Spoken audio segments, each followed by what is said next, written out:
To West Bengal, where there was a ruckus at an election commission office over the SIR, the Special Intensive Revision of Voters List. A Trinamool Congress MLA arrived there with his supporters. The BJP has alleged that goons were brought in and a ruckus created and forms were also torn. So let's take you through all these developments that took place, protests against the Special Intensive Revision, hearings and submission of Form 7 continue across West Bengal, led by Trinamool Congress. This comes amid violent protests reported in Asansol, Hooghly, South 24 Parganas and Murshidabad. And there you can see visuals of chaos that are emerging from various BDO offices, that's Block Development Officer offices there. The BJP claims the submission of Form 7, a legal right under election rules, is being obstructed by local officials allegedly acting under the Trinamool Congress's influence. The party alleges that its agents are being denied the opportunity to file objections, undermining the transparency of the electoral roll revision process. The BJP has sought the Election Commission's intervention,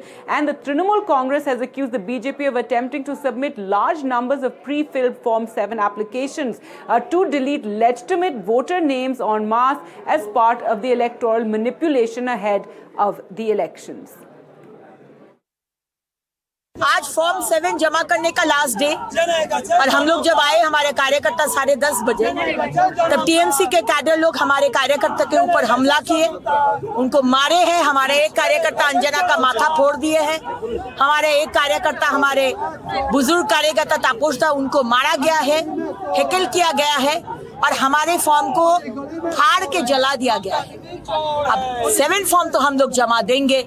अब election commission बता दे तरीका, हम लोग को घुसने नहीं दिया जा रहा है। टीएमसी कैडर हम लोग को मारधोर कर रहे हैं, तो इस तरह से तो हम लोग राजनीति नहीं करेंगे।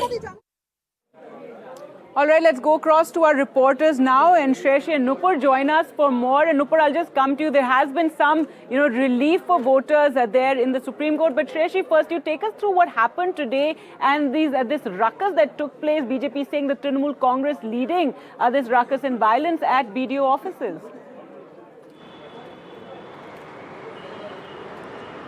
Well, at least 3 instances have been reported since morning. One in South 24 Parganas, a few incidents in Hooghly, and violence protests in Murshidabad, where Trinamool Congress and BJP workers clashed and vandalized the SDO office in Lalbagh, Murshidabad. This over Form 7. As you explained, the BJP is raising objections that the officials are not taking in their Form 7, which is used for deletion of names from the electoral roll. And the Trinamool Congress has been counter-claiming that these forms are being filled en masse by the BJP to delete the names of genuine voters from the locality. Now, this has led to a furious war of words and fight between the BJP and the Trinamool Congress here in West Bengal on the last day today, that is of the claims and objections that one has in the SIR. So far till yesterday, BJP has raised around 591 names to be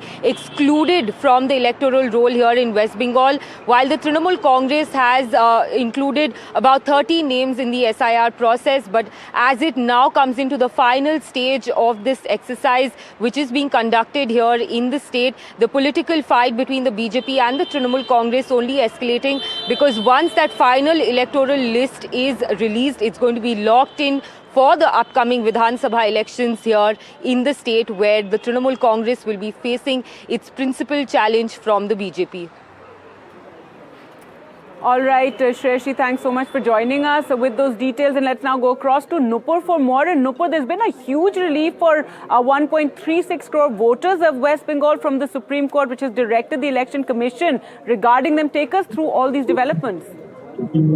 Well, yes, Gargi, today, in fact, the Supreme Court noted that there were at least 1.36 crore people who were put on notice due to logical discrepancies in their filing. That is, some of maybe there was some misspelling in their names, or there was an age difference of only 15 years between the mother and the son. So today, petitioners, the council, senior counsel Kapil Sibal, appearing for petitioners, pointed out that Election Commission has no business raising these logical discrepancies when it comes to citizens for for the purpose of including them in voter list. So now the Supreme Court has said, and at the same breath, it has also acknowledged that it is important that these discrepancies are clarified. So now it has issued at least 8 directions to the Election Commission, to the state of West Bengal, to in fact the DGP of state of West Bengal, to ensure that these citizens are given a fair hearing. The Gram Panchayat, the city wards are directed to put up list of these